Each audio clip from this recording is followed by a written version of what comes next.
हजरत उमर का इस्लाम कबूल करना। एक दिन हजरत उमर सुबह के वक्त मोहम्मद सल्लल्लाहु अलैहि वसल्लम को कत्ल करने की इरादे से निकल पड़े। उन्होंने पहले ही मालूम कर लिया था कि अल्लाह के रसूल कुछ साथियों के साथ अरकम के मकान में ठहरे हुए हैं। साथियों की संख्या लगभग 45 है। हजरत उमर नीडर व बहादुर तो थे ही, अपने साथियों की कुछ परवाह न कर नंगी तलवार हाथ में लिए चल पड़े। उनको रास्ते में नईम बिन अब्दुल्ला मिल गए। उन्होंने पूछा, कहाँ जा रहे हो उमर?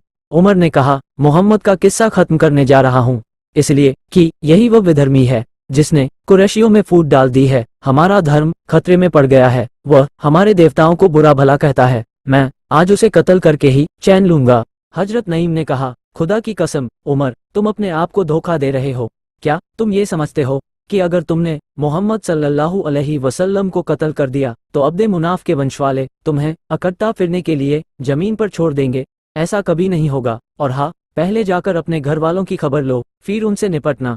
उमर ने पूछा, मेरे घर वाले कौन? नईम ने जवाब दिया, तुम्हारे बहनोई और चचेरे भाई सईद बिन जैद और तुम्हारी बहन फातिमा बिनते खत्ता, वे सब मुसलमान हो चुके हैं और मोहम्मद के धर्म का पालन करते हैं। जाओ, पहले उन्हें समझाओ। ऐसा सुनते ही उमर का गुस्सा भड़क उठा। वह फौरन अपनी बहन के घर पहुंचे। उस समय खब्बाब बिन अरत हाथ में पवित्र कुरान लिए सईद और फातिमा हजरत उमर की बहन को सूरह ताहा पढ़ा रहे थे। उमर जैसे ही दरवाजे पर पहुंचे तो आहट पाते ही हजरत खब्बाब डरकर घर के एक कोने में छुप गए और कुरान के हिस्सों को हजरत फातिमा ने छुपा लिया। हजरत उमर ने खब्बाब की आवाज सुन ली थी। घर में घुसते ही कहने लगे, ये क्या हो रहा था? कुछ भी तो नहीं। फातिमा बोली, नहीं, खुदा की कसम।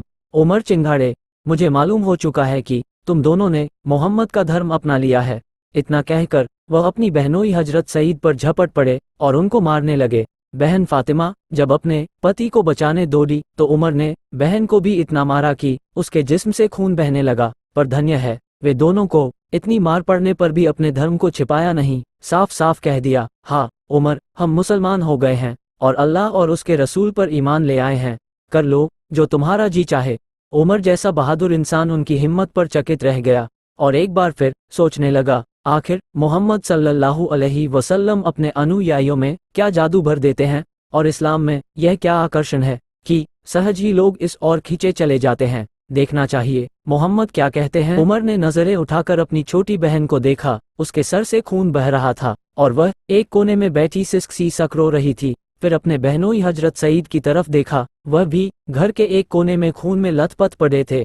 बहन की ये हालत देख हजरत उमर को भी तरस आने लगा और अपने किए पर अफसोस होने लगा कि मेरी एक ही तो छोटी बहन है और मैंने उसे इतना मारा। इसलिए उमर ने बहन को पास बुलाया और कहा, बहन परेशान ना हो, लाओ अच्छा देखूं तो तुम लोग क्या पढ़ रहे थे, मुझे भी मालूम तो हो कि यह मोहम्मद क्या कहता है। बहन बोली, हमें तो तुमसे डर लगता है कि मैं तुम्हारा भाई हूँ। और फिर हजरत उमर ने देवताओं की कसम खाई कि कुरान देखकर वापस कर दूंगा। हजरत फातिमा ने कुरान दे दिया। जब पढ़ा तो मौन रह गए। कितनी ऊंच और दिव्य वाणी है। उमर सोचने लगे कि मोहम्मद सच्चे हैं। आज तक उन्हें अपने लिए भी एक शब्द झूठ नहीं कहा, तो वो झूठी इस दिव्य वाणी का संबंध जग के पालनहार से कैसे जोड़ देंगे।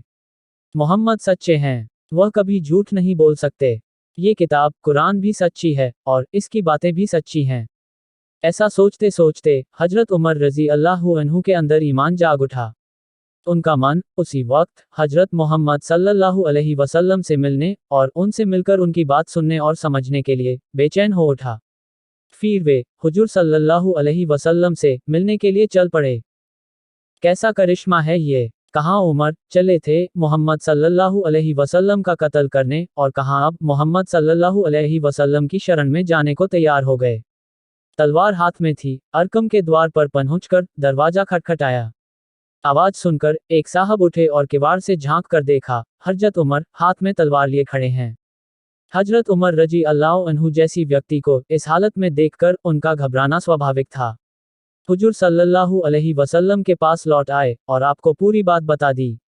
लोग समझे अनहोनी होने वाली है। किसी को क्या पता था कि हजरत उमर रजी अल्लाह अन्हु के अंतर में किस तरह की भावनाएं हिलोरे ले रही है। कौन जानता था इस्लाम का एक कट्टर विरोधी इस्लाम की झोली में गिरने के लिए बेचैन है। कौन समझ सकता था कि खुली हुई ये तलवार मोहम्मद सल्लल्लाहु अलैहि वसल्लम और आपके अनुयायियों पर अब नहीं उठेगी। हजरत हमजा ने जब देखा सहाबा इकराम हजरत उमर के हाथ में तलवार देकर डर रहे हैं और कोई दरवाज़ा नहीं खोल रहा है, तो हजरत हमजा ने अपनी तलवार निकालते हुए कहा, दरवाज़ा खोल दो, अगर सुकून से अंदर आता है तो ठीक है, वरना उसी की तलवार से उसकी गर्दन उड़ा देंगे। हजरत हमजा बहुत बड़े बहादुर लोगों में से थे, जंग में कोई उनसे जीत नहीं पाता था। दरवाज़ा खोल दिया गया और हजरत उमर अंदर आकर खड़े हो गए।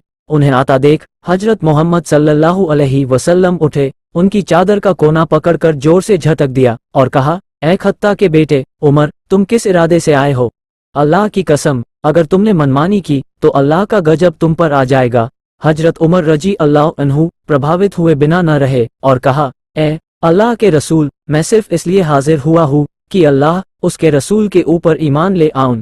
अल्लाह के रसूल सल्लल्लाहु अलैहि वसल्लम का चेहरा खुशी से खिल उठा, बेख्तियार पुकार उठे, अल्लाह अकबर, और फिर पूरे मक्का में अल्लाहु अकबर की आवाज गूंज उठी। सहाबा इकराम हजरत उमर के इस्लाम लाने से बहुत खुश हुए, क्योंकि अभी तक सहाबा इकराम छुप छुप कर नमाजें पढ़ते थे। अल्लाह के रसूल, आज हम सब मुसलमान काबा चलकर नमाज पढ़ेंगे। ये सुनकर सहाबा इकराम की खुशी का ठिकाना ना रहा और सब काबे की तरफ चल दिए। हजरत उमर आगे आगे तलवार लिए चल रहे थे। काबे में पहुंचकर सारे लोग नमाज पढ़ने के लिए खड़े हो गए और हजरत उमर अपनी तलवार हाथ में लेकर पीछे की तरफ खड़े हो गए और मक्का वालों से कहा, मक्का वालों, जिसको अपने बच्चों को यतीम और अपनी बीवी को बेवा करना हो तो आए, उमर का मुकाबला करें। खुदा की कसम, जो भी किसी मुसलमान को हाथ लगाएगा मैं उसकी गर्दन उड़ा दूंगा। अगर यह वीडियो पसंद आया हो तो लाइक, सब्सक्राइब और शेयर जरूर करिएगा। जज़ाकल्लाहु खैर।